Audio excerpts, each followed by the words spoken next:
নমস্কাৰ শিক্ষাগুৰুসকল, আমি সকলোৱে গম পাওঁ যে অহা 1 এপ্ৰিল 2024 পৰা সকলো শিক্ষক কৰ্মচাৰী ছাত্ৰ-ছাত্ৰীসকলৰ শিক্ষা হেতু এপত এটেণ্ডেন্স দিয়াটো বাধ্যতামূলক। আৰু কিবা কাৰণত যদি আমি কিবা ট্ৰেইনিঙত থাকোঁ, ইলেকশ্যনৰ ডিউটিত যাওঁ বা আমি অন ডিউটিত থাকোঁ, অৰ্থাৎ বিদ্যালয়ৰ যি পৰিসৰ শিক্ষা হেতু এটেণ্ডেন্স দিবলৈ তাৰ বাহিৰত কিন্তু বিদ্যালয়ৰ কামতে বা আমাৰ শিক্ষা বিভাগৰ কামতে আমি অইন কিবা কামত লাগি থাকোঁ, তেনে ক্ষেত্ৰত আমি শিক্ষা হেতুত এবচেণ্ট নহ'বৰ কাৰণে আমি যিহেতু এটেণ্ডেন্সটো দিব নোৱাৰিম, সেই এবচেন্স ৰিজন আমি আপডেট কৰিব লাগিব শিক্ষা হেতু এপত। আৰু কিদৰে আপডেট কৰিব লাগিব সেই বিষয়ে ইতিমধ্যে মই এটা ভিডিঅ' প্ৰস্তুত কৰি পেলাই আপোনালোকৰ বাবে মোৰ চেনেলত দি থৈছোঁ। 10 দিনমান আগত দিছোঁ। আপোনালোকে মোৰ চেনেলটি ছাবস্ক্ৰাইব কৰি পেলাই যদি সেই ভিডিঅ'টো চাই তেন্তে আপোনালোকে নিশ্চয় উপকৃত হ'ব। এতিয়া কথা হ'ল, সেই তেনেদৰে আমি যেতিয়া এবচেন্স ৰিজন আপডেট কৰি দিম, সেই আপডেট কৰাৰ পাছত তাক কোনোবা এগৰাকী ব্যক্তিয়ে কোনোবাই এপ্ৰুভ বা ৰিজেক্ট কৰিব লাগিব। আৰু এই ক্ষেত্ৰত CLৰ ক্ষেত্ৰত যিদৰে বিদ্যালয়ৰ প্ৰধানজনে এপ্ৰুভ বা ৰিজেক্ট কৰে, ঠিক একেদৰে এই এবচেন্স ৰিজন আপডেট কৰাৰ ক্ষেত্ৰতো আমাৰ সেই আপডেশ্যনটোক একচেপ্ট, এপ্ৰুভ অৰ্থাৎ বা ৰিজেক্ট কৰাৰ দায়িত্ব প্ৰধানজনৰ ওপৰতে দিছে। অৰ্থাৎ আমি স্কুল লগিঙৰ জৰিয়তে এই আপডেট ৰিজনটোক আমি এপ্ৰুভ বা ৰিজেক্ট কৰিব লাগিব। মই এই ভিডিঅ'টোত কেনেদৰে আপুনি কৰা এবচেন্স আপডেশ্যন ৰিজনটোক এপ্ৰুভ বা ৰিজেক্ট কৰিব লাগে মই ডেমো দি পেলাই দেখুৱাম। আপোনালোকে ভিডিঅ'টো শেষলৈকে চাব, চাই ভাল পালে লাইক এণ্ড শ্বেয়াৰ কৰিব আৰু চেনেলটি যদি ছাবস্ক্ৰাইব কৰা নাই কাইণ্ডলি ছাবস্ক্ৰাইব কৰিব।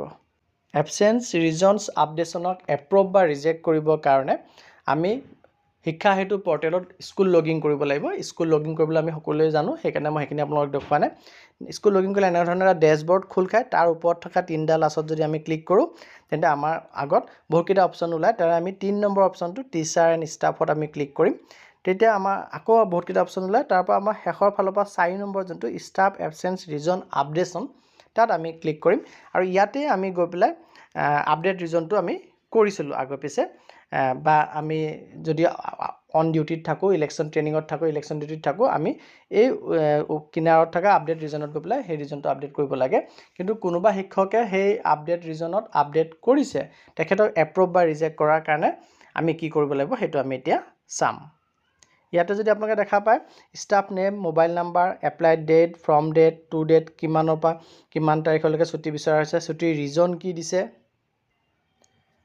তাৰ লগতে এটাচমেণ্ট অৰ্থাৎ যি আমি অৰ্ডাৰ কপি আপলোড কৰিব লাগে সেইটো আমি ইয়াত ভিউ কৰিব পাৰিম, কি অৰ্ডাৰ কপি আপলোড কৰা হৈছে। আৰু ষ্টেটাছটো দেখুৱাই আছে পেণ্ডিং বুলি, অৰ্থাৎ এতিয়ালৈকে এপ্ৰুভ বা ৰিজেক্ট হোৱা নাই। আৰু শেষত চাওক একশ্যনত যদি আপোনালোকে চায়, তেতিয়া দেখা পাব একশ্যনৰ তলত এপ্ৰুভ আৰু ৰিজেক্ট দুটা অপশ্যন দেখুৱাই আছে। ইয়াৰ ভিতৰত যদি এপ্ৰুভ কৰি দিওঁ তেতিয়াহ'লে এই ছুটিটো এপ্ৰুভ হৈ যাব, আৰু যদি ৰিজেক্ট কৰোঁ তেতিয়াহ'লে ৰিজেক্ট হ'ব। ৰিজেক্ট কৰিব হ'লে বা এপ্ৰুভ কৰিব হ'লে আমি তাৰ ৰিজন দিব লাগিব। আৰু ইয়াত মই এইটো আপোনালোকক জাষ্ট দেখুৱাবৰ কাৰণে কৰি আছিলোঁ, সেইকাৰণে মই ইয়াত ৰিজেক্ট কৰিম। এতিয়া আপোনালোকে চাওক, মই ৰিজেক্ট বটনটো ক্লিক কৰিছোঁ। ৰিজেক্ট বটনটো ক্লিক কৰাৰ লগে লগে ইয়াত এণ্টাৰ ৰিজন বুলি দেখুৱাইছে। কিয় ৰিজেক্ট কৰিম, মই ৰিজন এটা দি পেলাই তাৰপিছত আপোনালোকক মই শ্ব' কৰি আছোঁ। মই ৰিজনটো দিলোঁ যে বাই মিষ্টেক এপ্লাই বুলি। এতিয়া মই ছাবমিট বটনটো ক্লিক কৰিম, চাওক কি হ'ব। ছাবমিটটো ক্লিক কৰাৰ লগে লগে ৰিজেক্টেড ছাকচেছফুলি বুলি আহিছে। আৰু ইয়াত এতিয়া দেখুৱাব যে এইজন শিক্ষকে যে এপ্লাই কৰিছিলে সেইটো ষ্টেটাছটো ৰিজেক্ট হৈছে। আৰু যদি এপ্ৰুভ কৰিলেহেঁতেন তেতিয়াহ'লে ইয়াত ষ্টেটাছত শ্ব' কৰিলেহেঁতেন, ৰিজেক্টেডৰ জেগাত এপ্ৰুভ বুলি শ্ব' কৰিলেহেঁতেন। গতিকে এতিয়া মোৰ যিহেতু ৰিজেক্ট হৈছে, মই কাইলৈ বিদ্যালয়লৈ যাব লাগিব, মোৰ এই ছুটিটো একচেপ্ট নহ'ল। আৰু এটা কথা মন দিব, এই এপ্লাই কৰা দায়িত্বটো অৰ্থাৎ এপ্লাই বুলি ক'লে ভুল হ'ব, আমাৰ যি ৰিজন আপডেশ্যন কৰিব লাগে, এবচেন্স ৰিজন আপডেশ্যন, সেইটো কিন্তু আমি 24 ঘণ্টা আগত কৰিব লাগে। অৰ্থাৎ আগদিনাখন কৰিব লাগিব। যোনদিনাখন আমি এবচেণ্ট থাকিম সেইদিনাখন কৰিলে কৰাৰ আপুনি অপশ্যনেই নাপায়, ডেট ছিলেক্ট কৰিব নোৱাৰে সেইদিনাখনত। গতিকে কথাটো মন দিব, আগদিনাখন কৰি ল'ব। ধন্যবাদ।